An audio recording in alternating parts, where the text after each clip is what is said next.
Hey, welcome back to the old Sparks and Grit Garage Shop. Well, what we got going on today is the old Rambler wagon. Back during the Street Rod Nationals, she developed a little lifter, rocker arm, basically valve train noise. And it was a squeaking noise. And first I thought it was a belt squeaking because it sounded just like a belt squeaking, but wasn't that. So it turns out I've got a little stethoscope deal that I can put on and listen, and I went all around and I could hear it really distinctly coming out of the passenger side valve cover.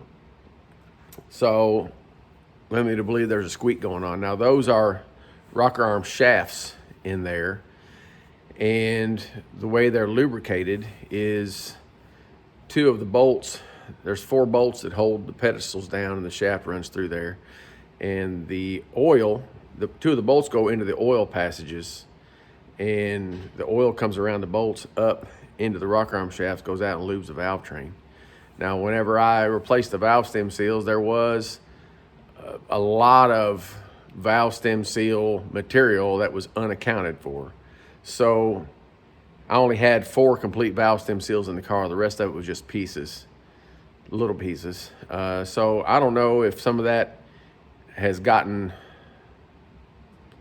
through and into the valve train, or if it's just sludge, because there was some sludge in there too. I don't really think, I'd have to think about it to see if anything of any size could get into that oil passage, because of course it has to go drain back to the pan, be picked up by the oil pump, which has a screen on it, and then have to pass through the screen, get through the pump, into the filter. No, that's definitely not valve stem seals. So what it is, it's got to be sludge, something carbon clogging up the oil passages, stopping lubrication, unless there's just something just wore out. So, which I can relate to that. I'm worn out myself. So, and I'm sure a lot of you all are too, you know, but look what we keep doing. We keep doing this stuff. So we're going to do it today. We're going to take this valve cover off the passenger side of the little Rambler and see if we can fix this squeaking issue. First, I want to get it started up so you can hear it.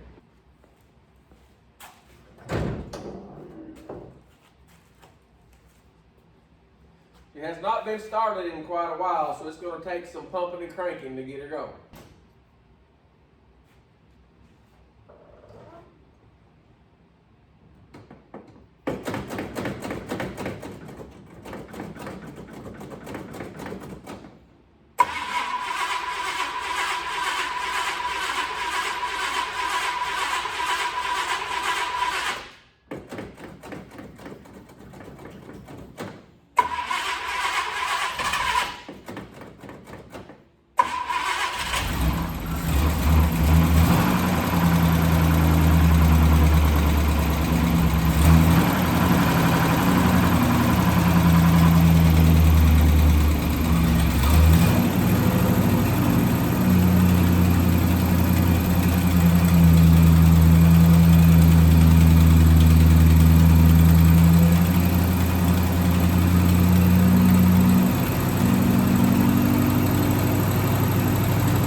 this is that stethoscope I have that I was using. Got this from Harbor Freight. Works really well. I mean, it amplifies the sound coming through this metal probe by a lot. So you can really hear some sounds, really pinpoint where they're coming from.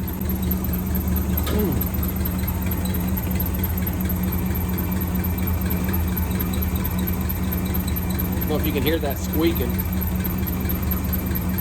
but stick this all over the place. I mean,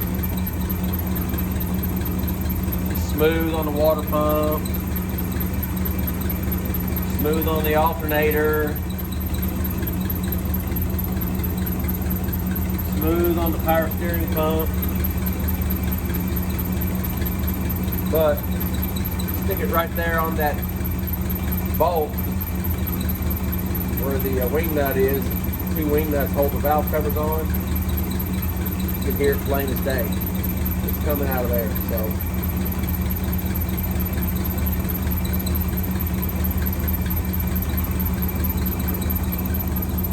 what we're going to do is let it run for a little bit, just to warm up a little, because it is November and it's cold in here. So I do have the wood stove fired up. We just had Thanksgiving. By the way, hope you all had a great Thanksgiving. We sure did. The Sparks homestead was just hopping. Tyler and Fadi were here. Dylan and Tanner were here. Nikki's mom, Millie, was here, which we affectionately call Granny. And Eli was here, my grandson. So we had a lot of good old Thanksgiving food and just had a good time. Hope you all did too.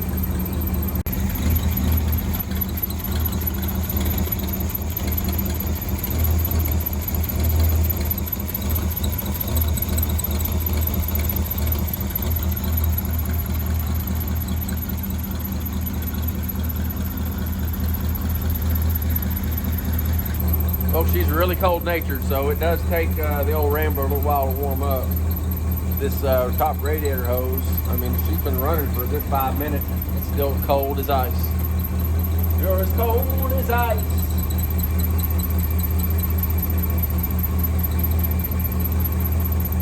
No? Okay.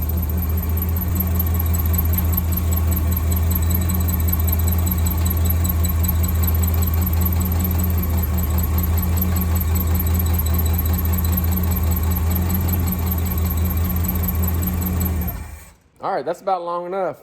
So, you know, I did drive it. I mean, I probably drove it 100 miles doing that. So, wasn't good for it, obviously. But these old engines are tough. So, hopefully, if I need parts, I can still get them. Let's tear into it.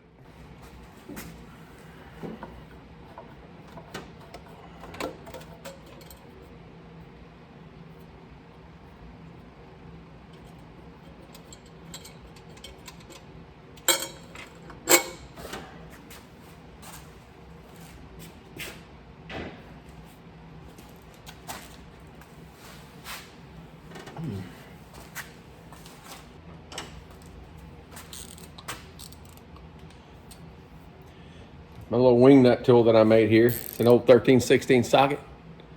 And I just cut some notches in it. Works pretty good.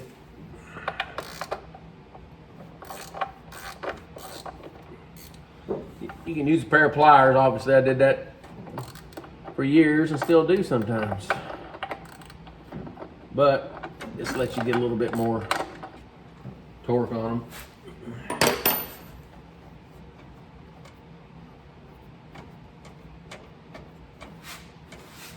Let me get my magnetic pan.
He's getting a little bit of leakage back there. But we'll work on that when we put it back together. Oh yeah, right off the bat.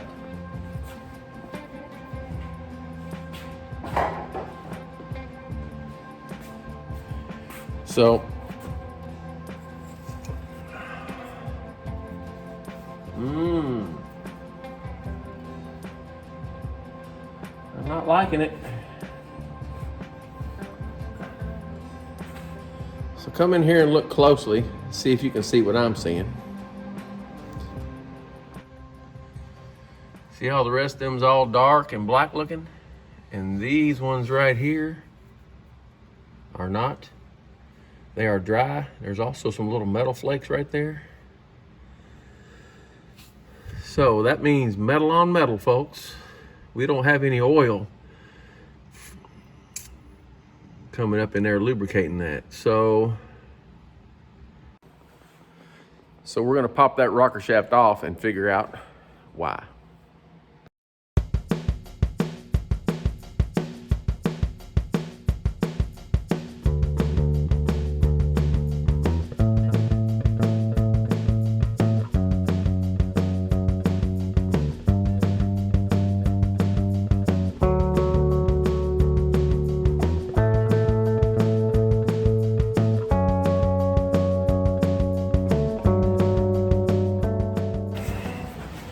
Those are free for the free.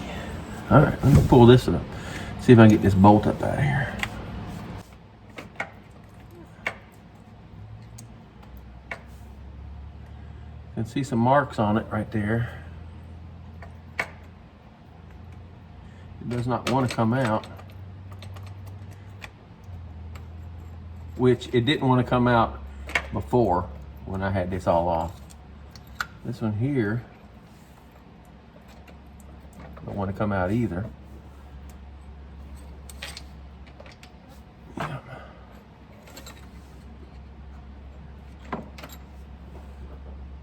There are some marks on them. Let's just pull the whole shaft up off of there. See how bad damage is.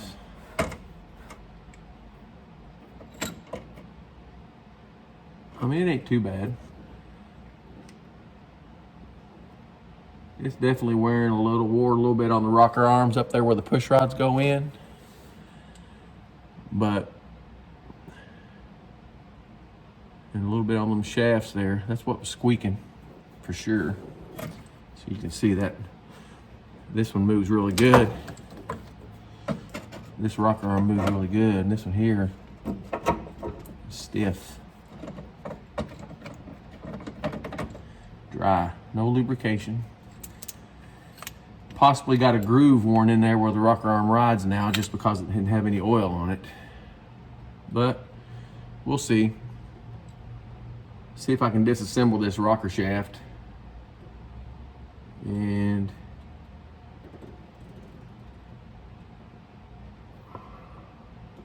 see if we can clean it up and get by using it. We'll look at these push rods here. Because these aren't your typical push rods. These don't have the holes in them that the oil travels through. The oil comes up around these bolts here. These are solid push rods. So, but you can still see, yeah, it's got some wear on it. It's got a little lip, little ridge right there where it's worn at some. I'm not sure what the spec is on these, on the length. They could still be long enough with the, with the hydraulic lifters having a certain amount of travel and the springs on the valves, the valve springs. So we might be okay just to kind of polish them up and put them back in. But I'm gonna leave it there for the time being. It's definitely the problem though. Yeah, ridge on that one too. Actually, they all have a little ridge on them. That could just be what it was. I think those are going to be all right. But I do want to figure out why we're not getting any oil up here.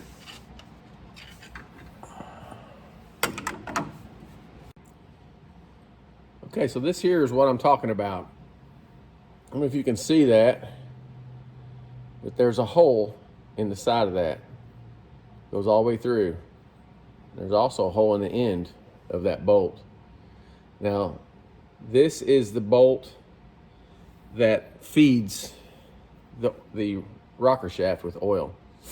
So the oil goes, this screws into the oil passage, oil galley. Oil under pressure is pumped in here, comes out the sides, travels up, because this is smaller than the actual hole that it's in. Oil travels up there, goes into the rocker shaft, and then flows down the rocker shaft. Now, this bolt was in the first position here, which makes sense to me. Now, this is the only one in this side that has a hole in it. I'm questioning myself as to whether I got these mixed up. I don't think I did, because I'm pretty particular about that. But if there's supposed to be two over here and there's only one, there might be three on the other side. I don't know. I'm going to do some research on that before I pull that other valve cover off, just to check and see if I can find out some more information on it. But I'm also going to also try to find out if all of these 4 bolt holes go into the oil passage or not. And the way I'm going to do that is, first I'm going to stick this long screwdriver down in the bolt holes just to see, get what I get. That one, first one dead end at about 4 inches. Same for the second one. Same for the third one. But the fourth one goes all the way, feels like through the head into an oil passage in the block, and it felt kind of carboned up, honestly.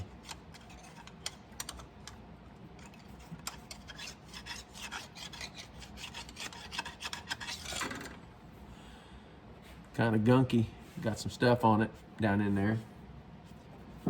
So it almost stands to reason that there should be 2.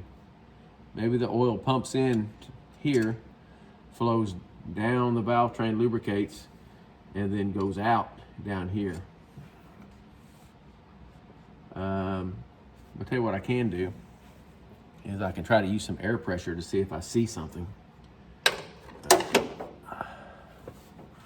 Let's try to blow down in this one and see if we see anything come out of the other ones.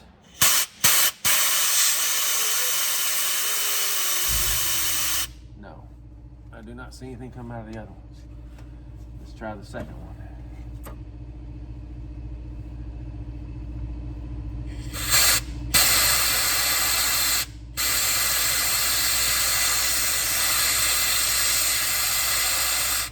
No, I did not see nothing there either. Number 3.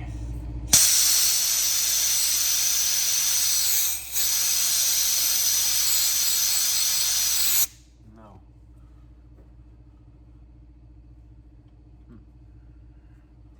Interesting. All right, try number 4.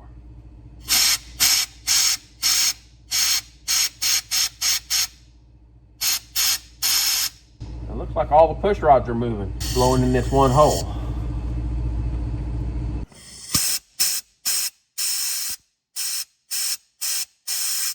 Can you see those push rods moving?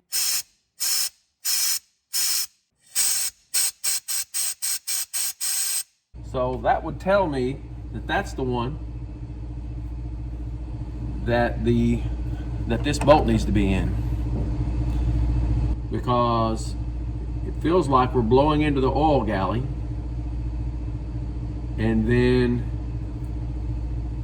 it's blowing through the hydraulic lifters and pumping them up enough to move the push rods. At least that's what makes sense to me. I'm not very smart, but I think I might have had this bolt in the wrong end. So you can see those push rods moving, I'm sure, whenever I blew the air into that bolt hole in the back of the engine.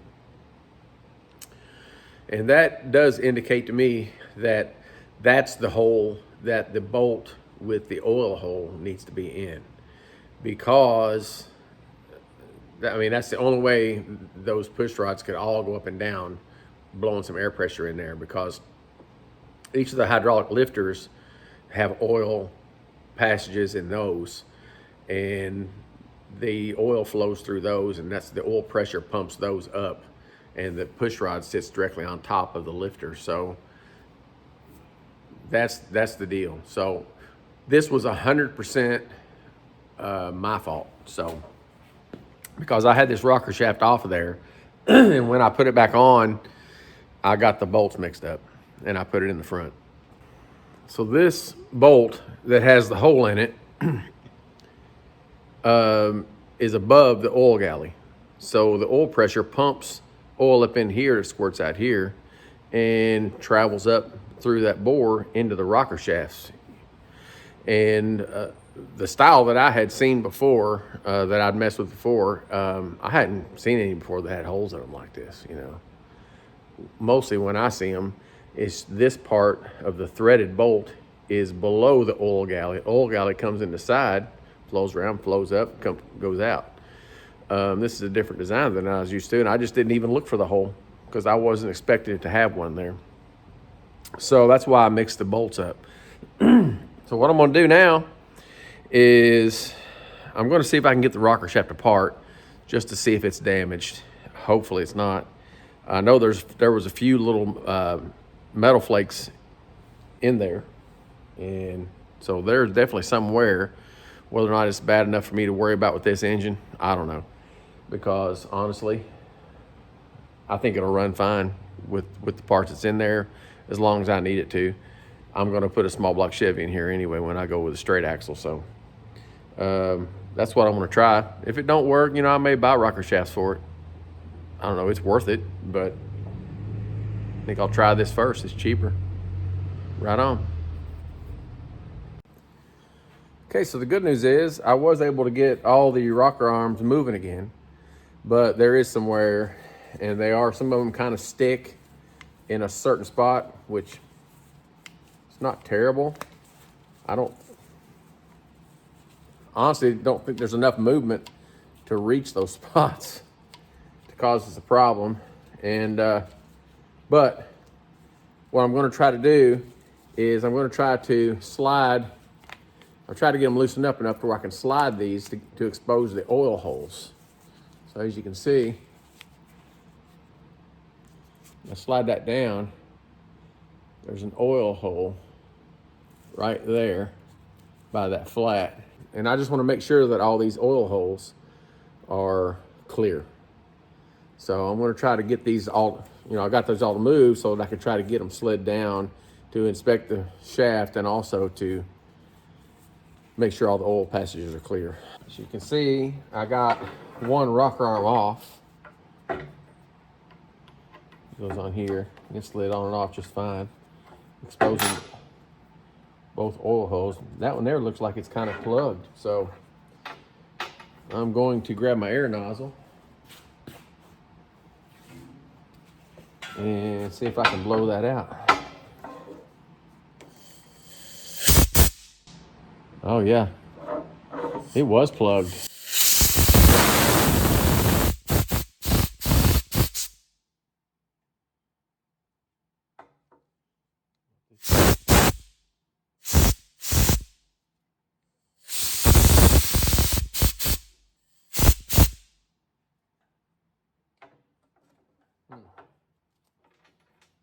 Well, about the rest of these. Let's see what we got.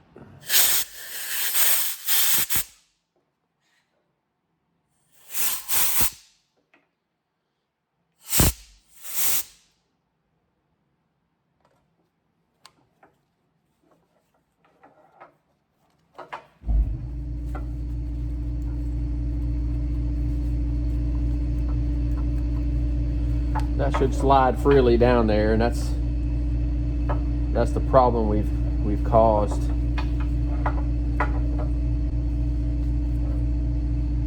Now I think, I'm not sure if these rocker pedestals, these shaft pedestals are pressed on. They do not move freely. I don't see a dowel in them. So I'm wondering if they're pressed on. I'm going to try to just try to get these to move down. Move down there. Maybe if I can hold them down there, I can polish them up a little bit. Yeah, that's kind of scored up.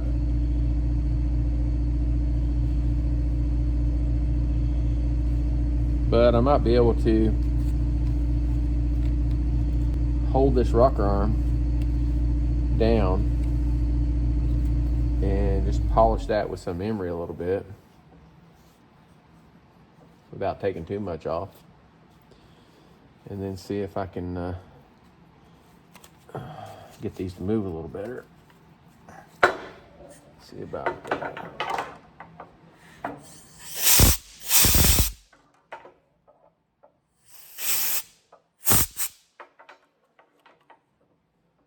We only had one oil passage under it.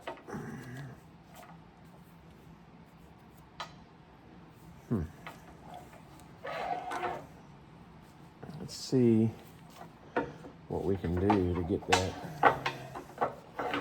rocker arm held up.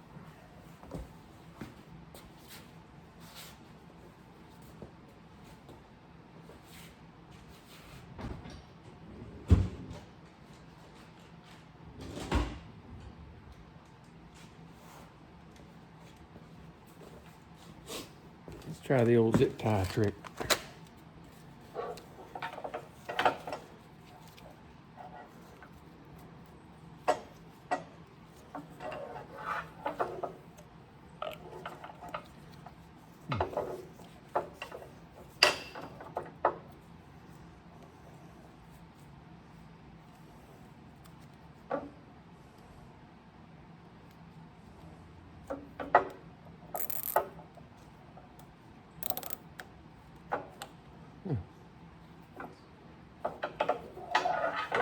Well, it's got it up there somewhat. Here's another. That oil passage is definitely plugged.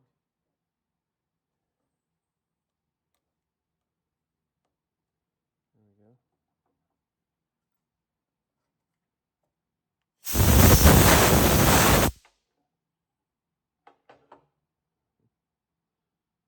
Big hunk of carbon just fell out of that. Yeah.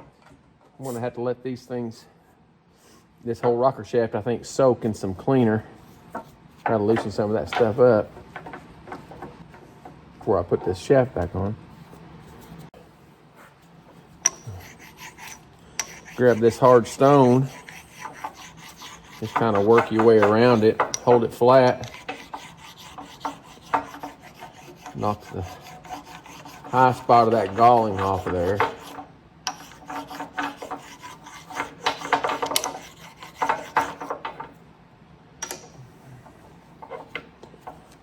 A lot better. It's not perfect, but it also uncovered another oil hole that was plugged. So there's a hole there. You see that?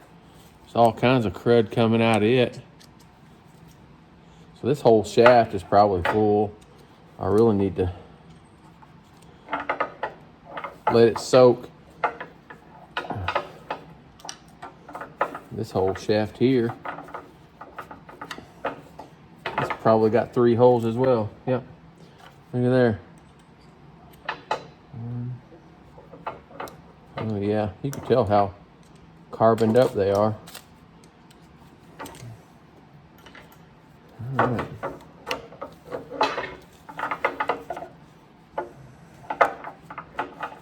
Now, let me put some oil on this.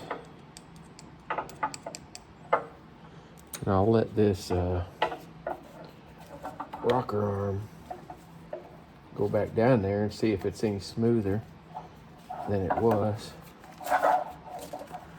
I'll get this zip tie over here. It definitely went back better. Oh yeah. Definitely better than it was.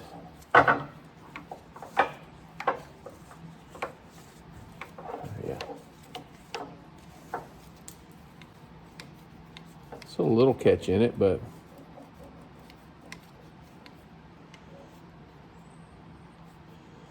that's to be expected after running with no oil in it. All right, so let's try the next one. I'm gonna go ahead and stick this rocker arm back on.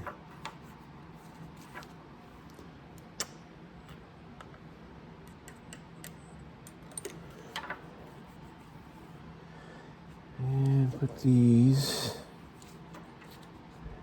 got a washer, then a spring washer, then another washer, and then this C-clip that goes on there, which is a pretty tough one.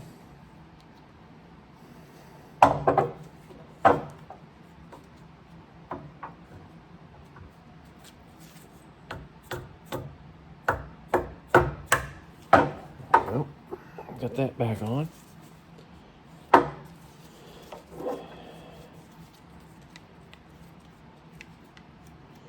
3 down. Let's see if we can move this down out of the way.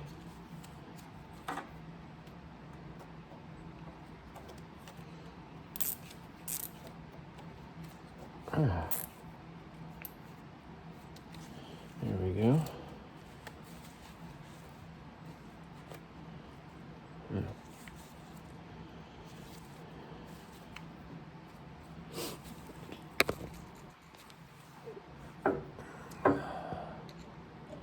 Plugged oil hole full of carbon.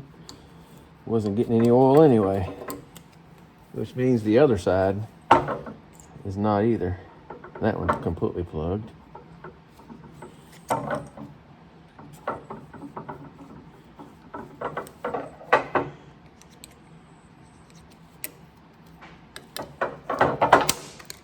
Oops.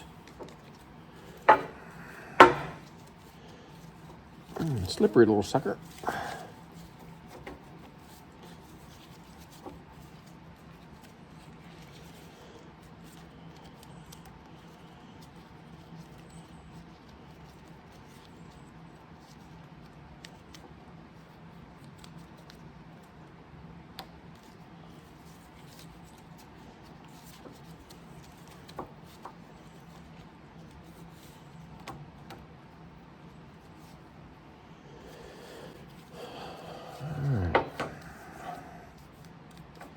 Yep, there's another one, completely plugged.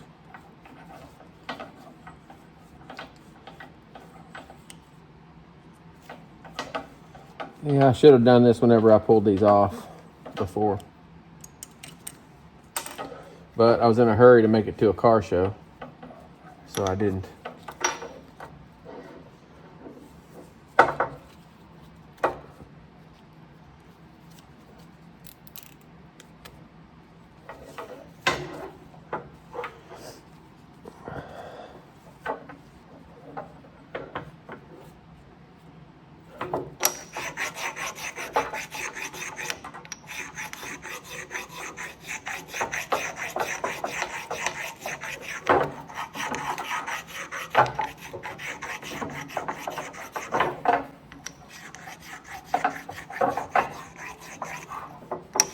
So this hadn't been getting adequate oil for quite some time.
Don't take a whole lot. Okay.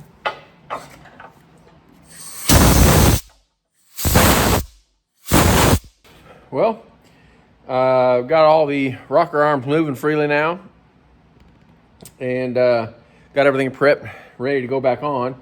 I actually started assembling it before I started recording again, so sorry about that, but still in the process of bolting the rocker arm shaft down, so jump on in here, let's see what's going on. So, let's say I'm working down these rocker arm shafts evenly. Quarter of a turn at a time until they're all the way down. Did make sure that the push rods were up in the rocker arms properly before I started tightening it down. And I did get all the oil passages cleaned out in the rocker arm shaft. We're just bolting it back on there. These are supposed to be torqued to 60 to 65 foot-pounds. So I'll be doing that once I get them all the way down. That one feels like it's all the way down. That one too. That one too. Oh, it's a little bit high. So we got them pretty even. Just give them a little turn, just to make sure they're down decent before I start torquing them. So now, grab a torque wrench. Got it set to 50. So we're going to start the inside.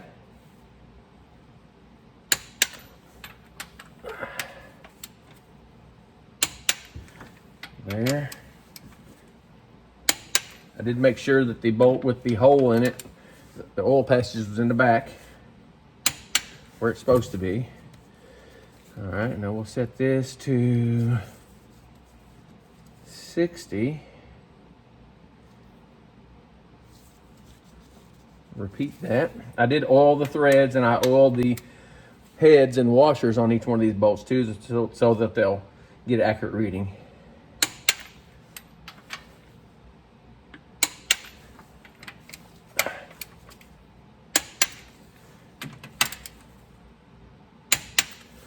Let's go to the full 65, why don't we?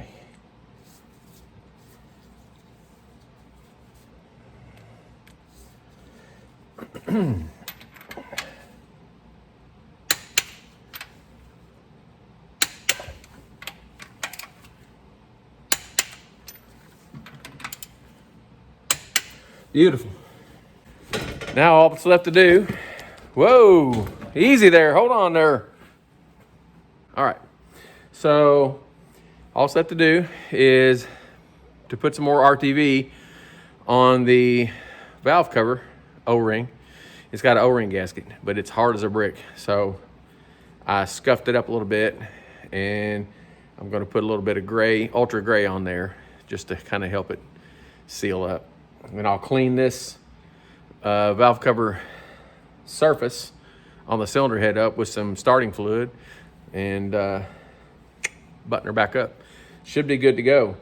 Once I get this running, and I know for sure that the valve train squeak is fixed, I'm probably going to run some BG motor flush through this, because most of the holes in that rocker arm shaft, the oil passages, were plugged up with carbon. So I'm pretty sure the other side's that way too, but I'm gonna try not to take that one apart just yet. And we'll just see what we got with this side. I mean, I just need to get around this thing, so it's not a race car. All right, so I'm gonna go ahead and get this valve cover gasket cleaned up with some starting fluid. I like to use starting fluid because it dries, evaporates really fast, and doesn't leave any residue at all. Really good to have around the shop for a lot of reasons. Inflating tires, starting stubborn engines in the cold weather, cleaning gasket surfaces, really handy. All right, now I'm gonna come over here. I'm gonna clean the gasket surface on the cylinder head.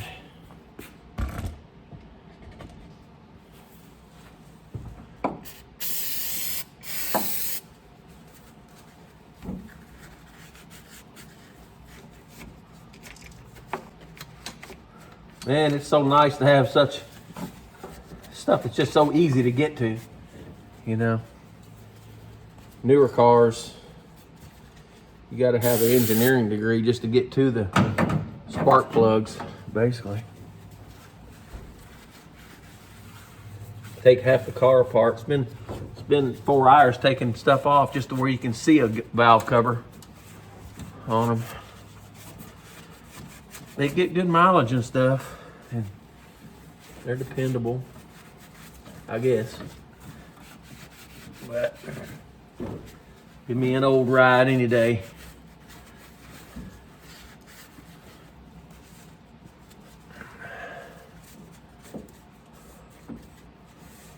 If you're watching this channel, I'm pretty sure you feel the same way. Okay. Now, let's get some ultra gray on this valve cover. I about use this up. We're gonna dab some on that O-ring gasket. Not a whole lot. It don't take a whole lot.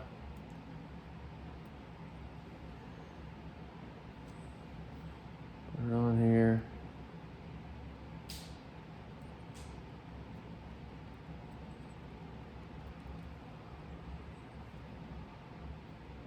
You can see this tube actually has a hole in the side of it.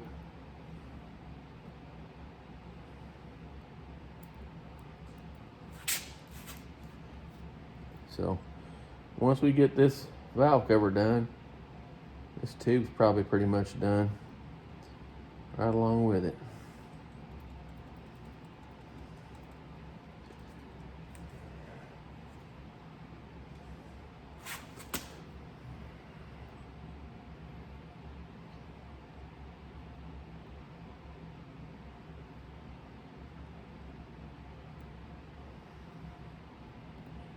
Just dab it on.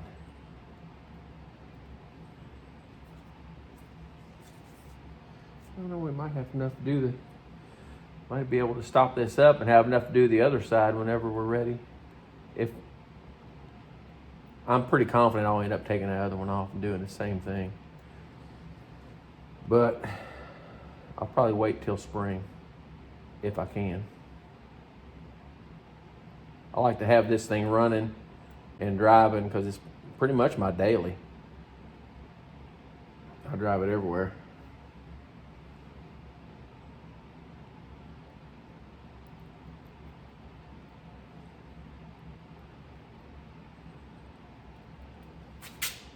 It's the best thing for these old rides is to keep driving them.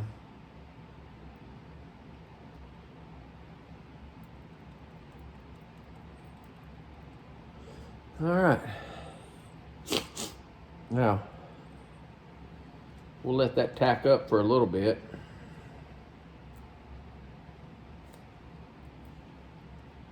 Try to seal that hole up.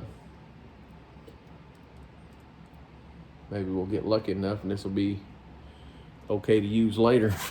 In case you haven't noticed, I'm not much for throwing stuff away and wasting stuff. All right, that's about long enough. See if we can get this back on here without spoiling our RTV, or as my daughter calls it, rid of.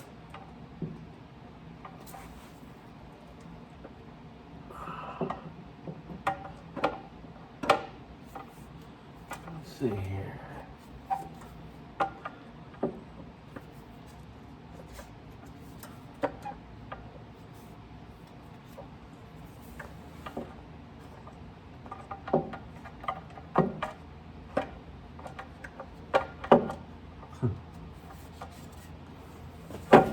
I can't find it.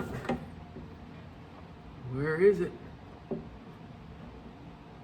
It's gotta be right around there somewhere.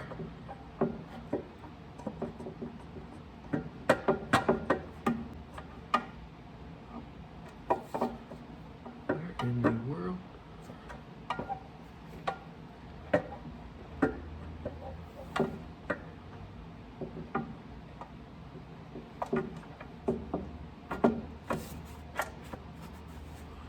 I got one of them. Oh, Lordy.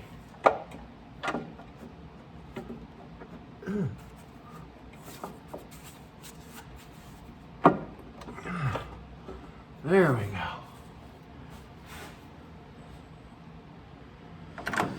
All right. Let's see if we can get our wing nuts back on it.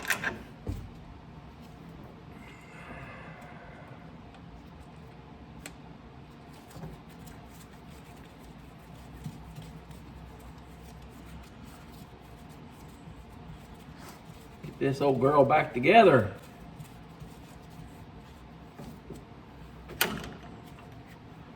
Excitement is building.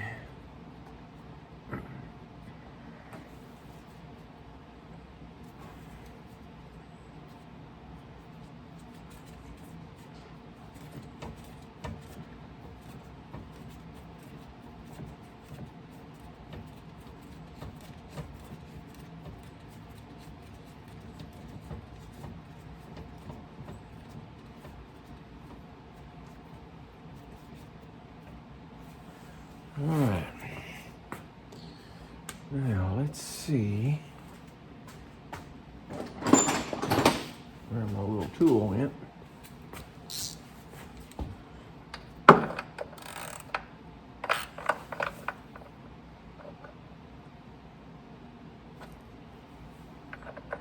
That'll do.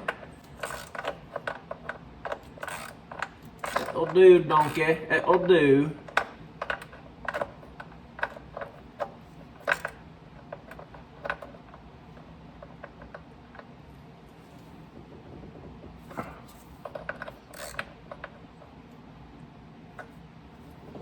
I like it. Yeah. Reverse order. Commence.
What we got left? Air cleaner. There we go. We'll put the chrome air cleaner back on. Cause chrome gets you home. That's one of those false statements. It looks like it did before I started. So I'm gonna let that sit overnight. I'm not gonna go ahead and start it because the way that oil fills up in those tops of the cylinder heads, there's not a whole lot of, it's probably only about maybe 1/8 of an inch of a step where that gasket service is. So a lot of that oil just lays right up against that gasket and that silicone. So I'm gonna give that silicone or RTV rid of a chance to set up. Come back in the morning, we'll fire up. Well, good morning. It is a new day. So let the old Rambler sit, let the Ultra Gray RTV set up overnight, just to try to keep it from leaking, try to encourage it not to leak. So we're getting ready to start this up. It's ice cold, has not been started. So we're gonna see how it acts. Now before I start it, I'm gonna put some of this stuff in it. I don't know if y'all ever used this before. This BG Engine Performance Restoration. Now this stuff really does do what it says it'll do. It's to loosen up sludge deposits and carbon and make it runny so that it can actually be captured by the oil filter. Now it says on here not to use in engines with excessive sludge. The reason for that is with excessive sludge, this stuff will turn some of it liquefied where it'll actually pull through the pickup screen and get caught by the oil filter. But some of it will just be soft and kind of gooey and can clog up the pickup screen, which will starve the engine of oil, and we know that's bad. So, I don't know, depending on what the gauge is, like I said, of excessive sludge or not excessive sludge, we'll determine that. I don't know. But what I'm gonna do is put some of this in there and see if it'll work a little bit of magic. I've got an oil pressure light. I know that it works. These engines, I don't think they carry a ton of oil pressure anyway.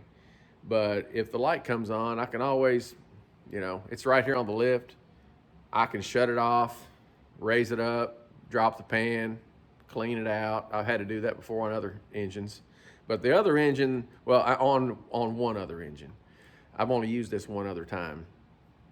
And that was on my 4Runner, and it was excessively sludged. It was really bad. And it did clog up the screen. So I did have to drop the oil pan, which was a job because it had burned up the oil pump and everything. Luckily, the engine didn't get hurt, but I had to pull the whole front differential out to get the oil pan off. It was a major operation. So anyway, we're gonna put this in here. We're gonna run it. It says to run it for 10 minutes at 1200 RPMs. Then shut it off, drain the oil, change the filter, refill it with oil. I may run it a little bit longer than that. I don't know. We'll keep an eye on the oil pressure light and just kind of see what we can get away with.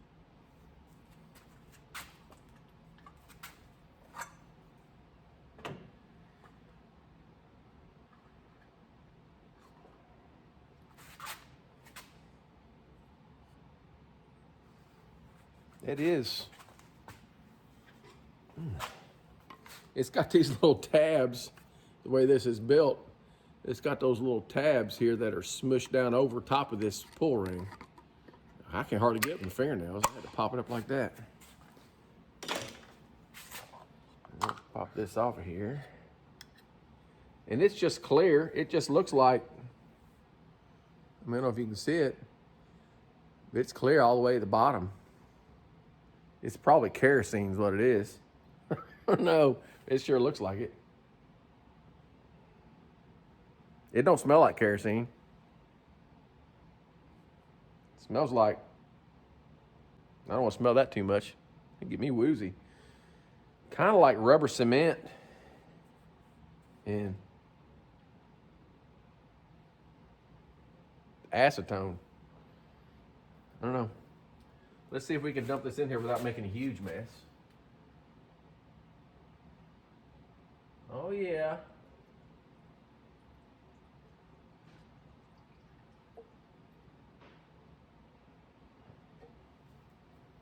It's all in there. Let's fire it up. Our Lady of Victory, pray for us.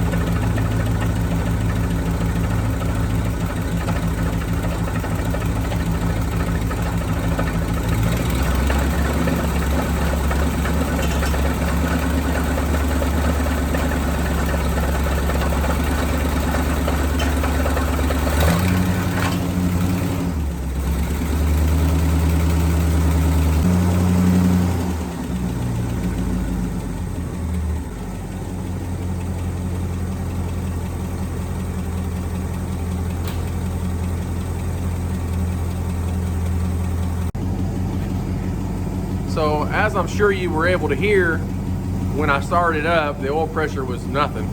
So the valve train was clickety clacking pretty fiercely. It was missing, coming in and out. As it ran a little bit longer, the cylinders would come in, and then finally it smoothed out where it was hitting on all 8, quieting down pretty good. There's still a ticking you hear over here. That's actually an exhaust leak. It's been leaking ever since I've had the car. I haven't bothered to try to take the manifolds off yet because I just enjoy driving it. It's not bothering me that bad. So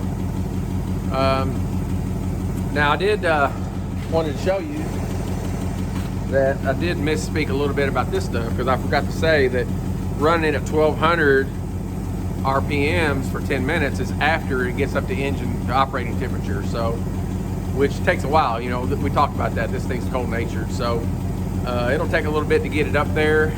I've got the door open so that I don't asphyxiate myself on the carbon monoxides. So yeah, so we're gonna get it warm, and then I'm gonna pop the air cleaner off, hook my timing light to it where I can see what the RPM is now, and then increase it to 1200, set me a timer for 10 minutes, and after it's finished, we'll put it up on the lift, drain the oil, change the oil and the filter in it, see what happened. Sound good? I thought it did.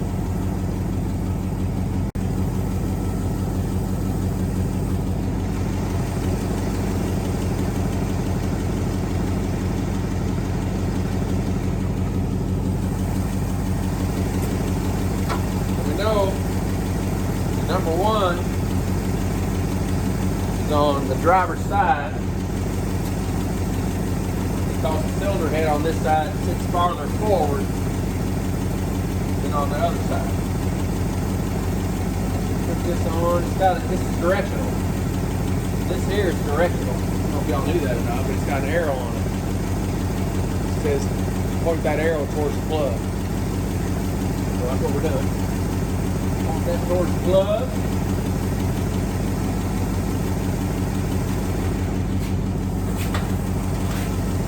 The leads to the battery, the negatory and the positively. All right. Timing looks good.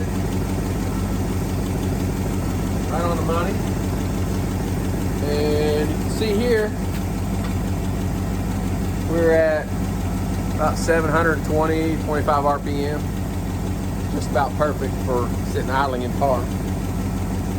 All right, so let's go ahead. Like I said, this don't have a numbered gauge. Just kind of pretty much tell when it's warm. But it feels good and warm now. So I'm gonna pop the air cleaner off, where I can get to the throttle plate screw.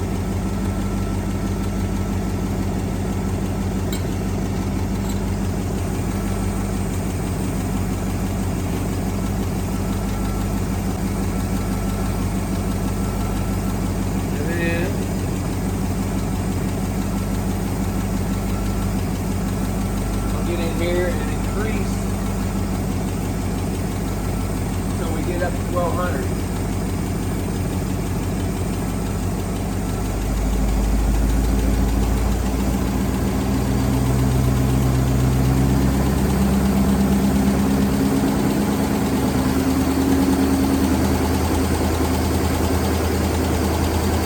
So there, 1200, 1210, right on the money.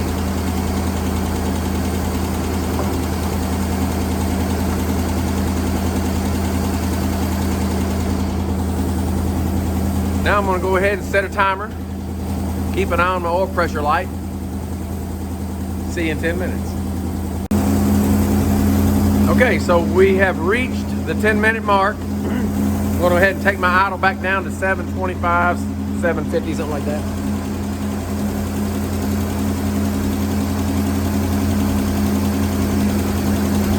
Engine low oil pressure light's been off the whole time, so we're good there.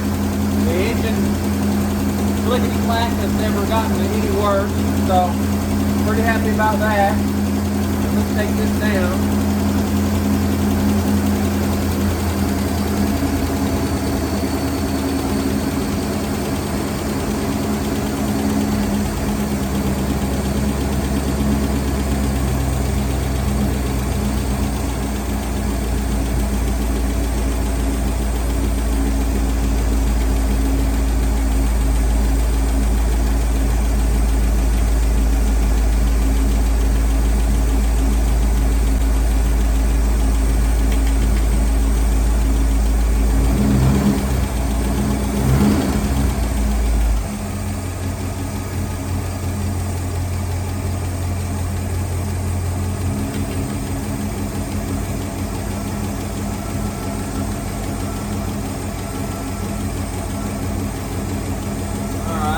Back in line.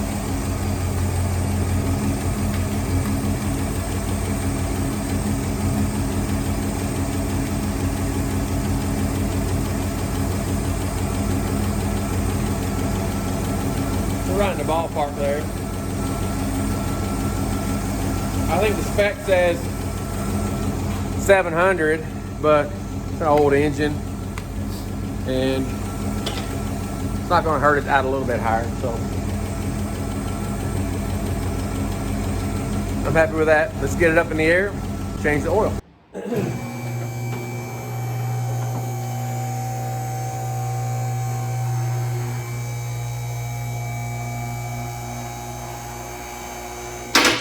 Now, let's give her the old shake test.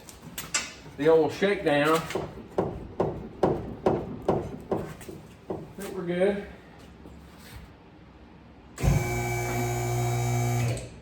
Try to lift up on her. Ooh, pretty good. That ain't going nowhere.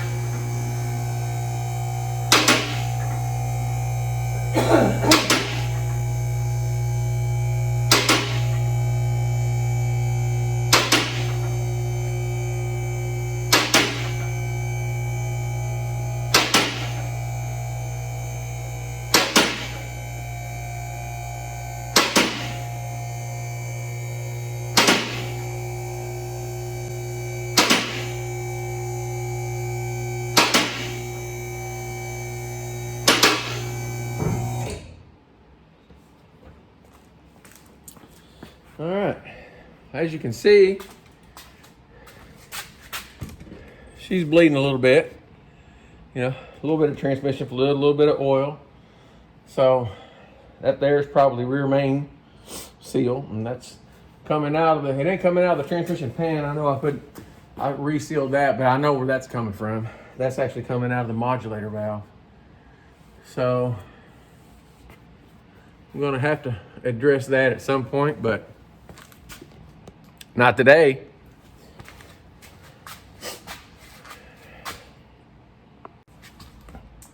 All right, let's get the old drain pan over here. And I got my trusty 1-inch wrench. Yeah, you heard me right. Old stuff, folks. This is old school. The oil pan plug takes a 1-inch wrench. Right? So, check this out. Get that out of your eyes. Sure you appreciate that. And then crack that loose. Bring the old pan up to eye level. Now, folks, you want to pull it back a little bit, right? So, get a side view of this. This is common sense to a lot of us, but some people who are just starting out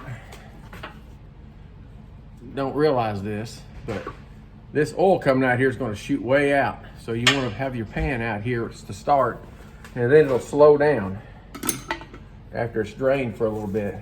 So you start out with it out there a little ways. See there how it arcs out? I still got some on the ground. So, if you notice, I've got my protective mittens on. Now, you might say, surely that guy's wearing rubber gloves because he's a wimp. Now, you can call me a wimp if you want to, but don't call me Shirley.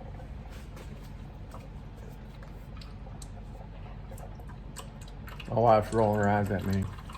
Okay, so drain that out of there. It did thin up the oil quite a bit. I didn't really see any clumps coming out. So that could be good or bad. You know, we don't know yet. Because hopefully that doesn't mean that the pickup screen's got it all in it. I can almost see the pickup screen from here. But it's down too close to the bottom of the pan for me to really tell. That's actually pretty good because I could get in that hole if I have to. I think what I'm gonna do is go ahead and get in that hole with some carburetor cleaner and try to spray around that pickup screen and see if I can get any crud to run out. So let me just grab my carburetor cleaner. All right, so let's get up here with the carburetor cleaner, see if we can flush some crud out of the bottom of the pan, out of the pickup screen.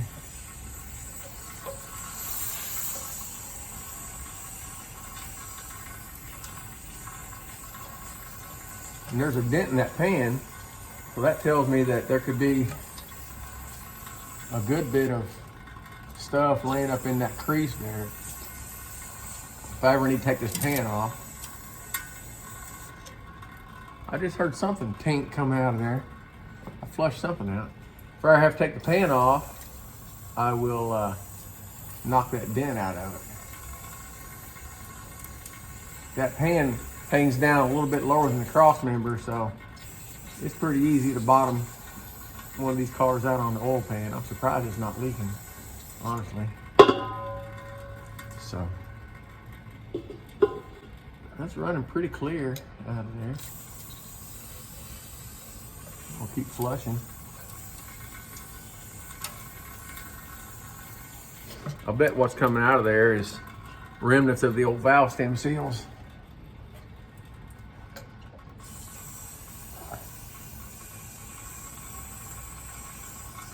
I'm just gonna keep flushing it. I mean, this can of carburetor cleaner is probably $7 or $8, but it's a lot cheaper than an engine. So I'm just gonna keep flushing it because everything's running out.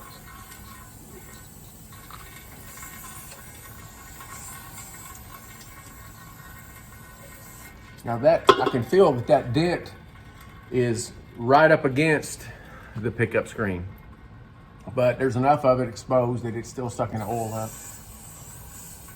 The oil's, and the engine's still living, so I said these things don't take a whole lot of oil pressure to run. Keep flushing side to side, getting down in that little trough.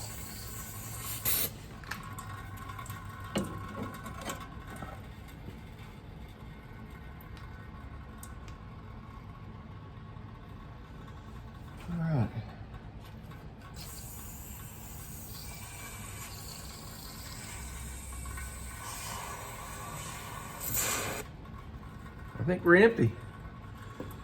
All right, well, I'm glad I did that because that makes me feel a whole lot better. I know I got some chunks out of there, so I think the pickup screen's pretty clean.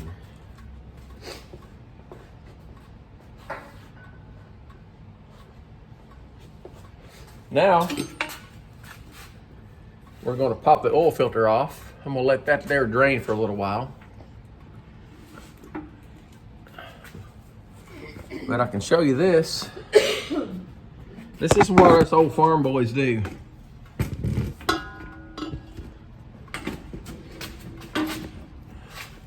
See, I got the date of the last oil change, how many miles was on the car. Of course, we don't know that now because the odometer's broke, like I said. And what kind of oil I used. So we're gonna do that again with this oil change.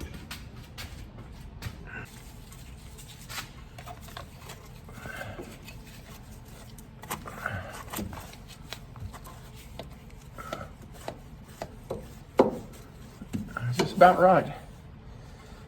Wasn't too tight, wasn't too loose. Let's go ahead and raise our pan back up there close so we don't make a mess. Got enough hanging over here for where the coming out of the plug can still hit. We should have good enough coverage here for the oil filter to drain. I'm not gonna dump that completely out yet because I don't wanna look at it. We're gonna dump that out later on the camera so that we can see what kind of shape that oil is in. We might even cut the filter open so we can look at it.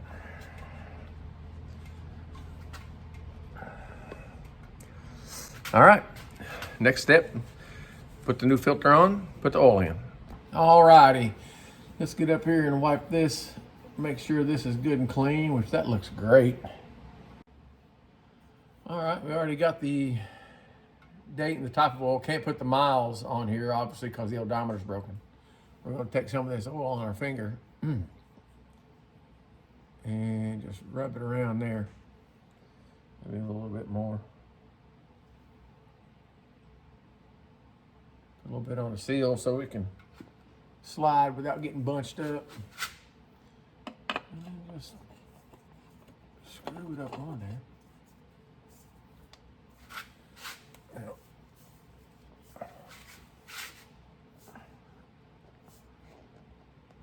Hand tight, ought to be good enough. And then stick a drain plug back in, wipe that off.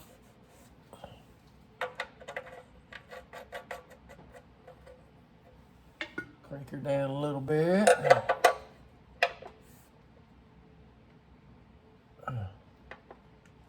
You don't want to just strip it out now. The proper amount of torque. Okay. Now we can move this drain pan out of the way. Get our little magnetic work light.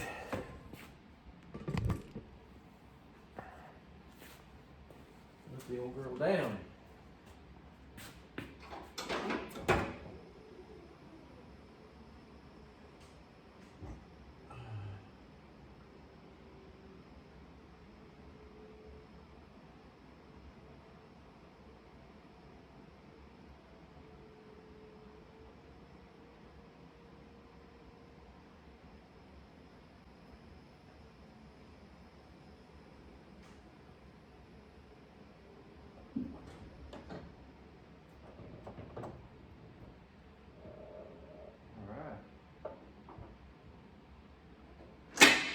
Is all the way down.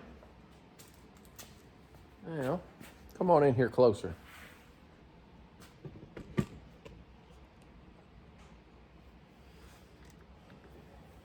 Now what we're going to do is commence to putting in our oil.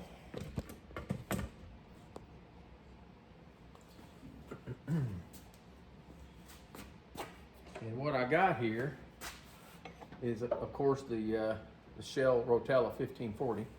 But just because of all the anguish this old engine's been through, we're going to put some of this stuff in there too. Now it says 20%. So by my calculations, that is 1 quart, because it's a 5-quart engine. So I can get this off of here. Yep. There's the trash. Where that goes. This here, this ratio right mixer is a is a pint.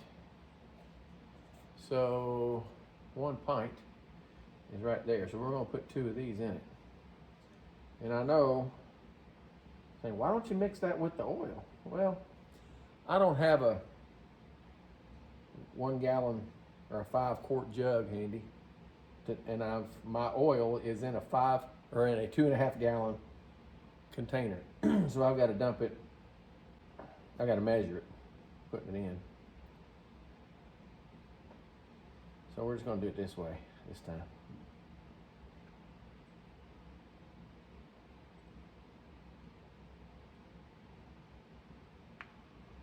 All right, there's a pint. Looks like more than a pint, don't it? Looks like it, but it ain't. Stringy.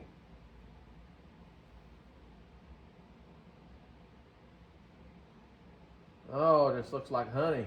You just want to drink it up. Wouldn't advise it.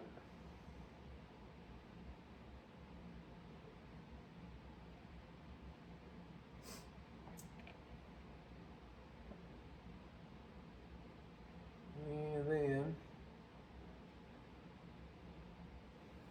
we'll fill that up again.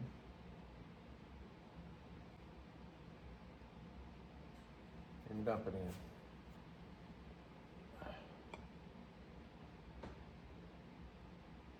And this just might be exactly what the doctor ordered.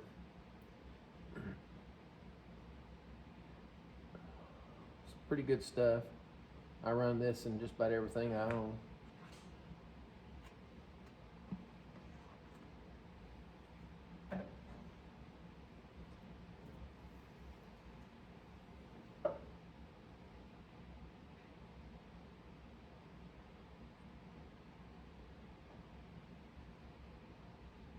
It don't take that long.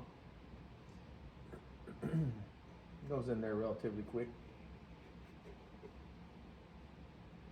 Just let that sit there and drain off for a minute.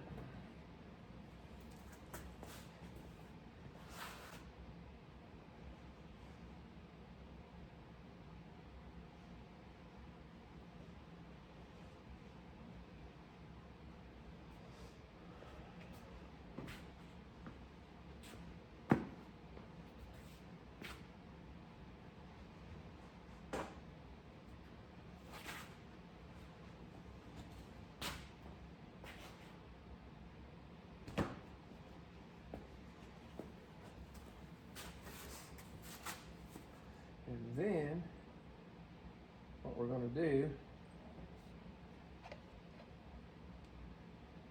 is start measuring our oil out. So I need to add 4 quarts. So that's 8 of these.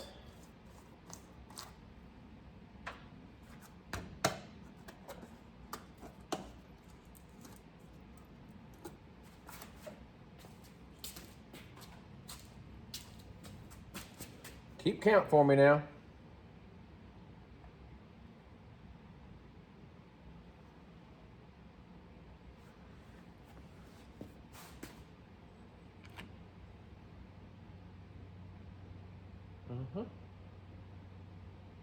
Yep. All right. 1.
hard to see that. That clear funnel. So that's 2.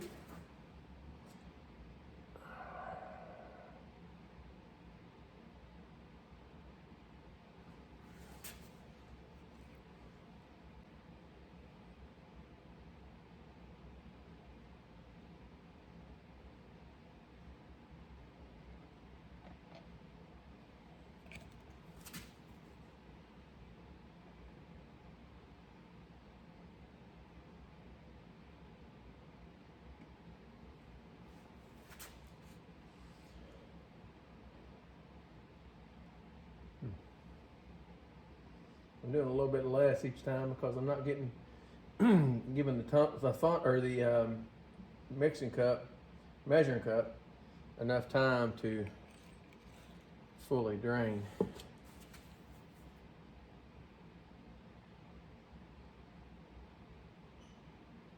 I've probably made up for it by now. There's 5.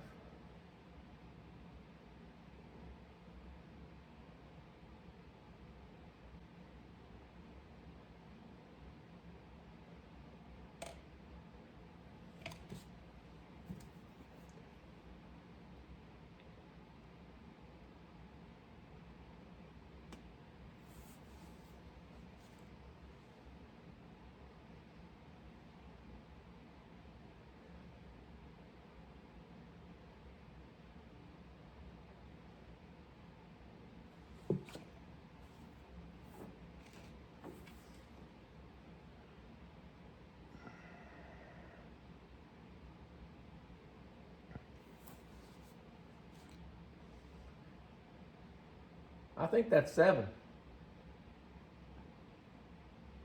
But just in case it's 8, I was talking and I'm kind of lost count. So I'm pretty sure it's 7, but we're gonna stop there. And fire it up, get her circulating and percolating. And then we'll check her, see what we got.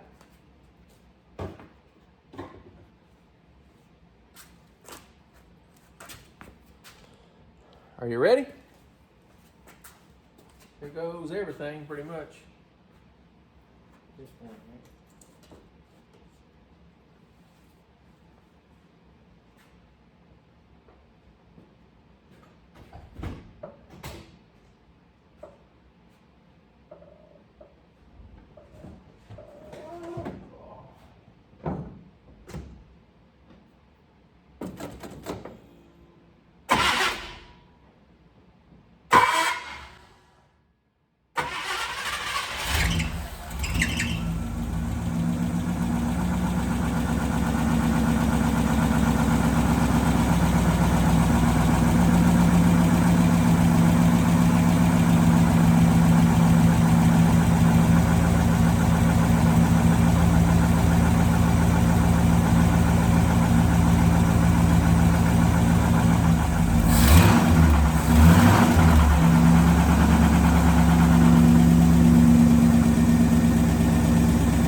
Finally got the valve train quieted down, pumped up some pressure, got all that Lucas mixed up in there with the oil.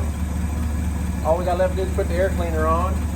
I'm going to tighten up the alternator belt a little bit and check the oil. Make sure that I'll probably need to put another pint in there, but we're going to find out for sure in a minute. We'll let it run and get warm. I'm so excited to have this going. I haven't been able to drive it in a couple of months because of the issue. So I'm really glad I finally got it drivable again. This is my beater. Well, I don't even call it, it's not really a beater. This is my daily driver. And I'm just kind of lonesome without it. So looking forward to getting it back on the road. That's going to do it for this episode of Sparks and Grit Garage. Thank you all so much for tuning in. Please subscribe, hit the like button, ring the bell, give me a comment, all that good stuff. I would really love for some comments because I really enjoy talking to people about cars and about my projects, your projects. So start a conversation up with me. I'm peaceable. Rock on.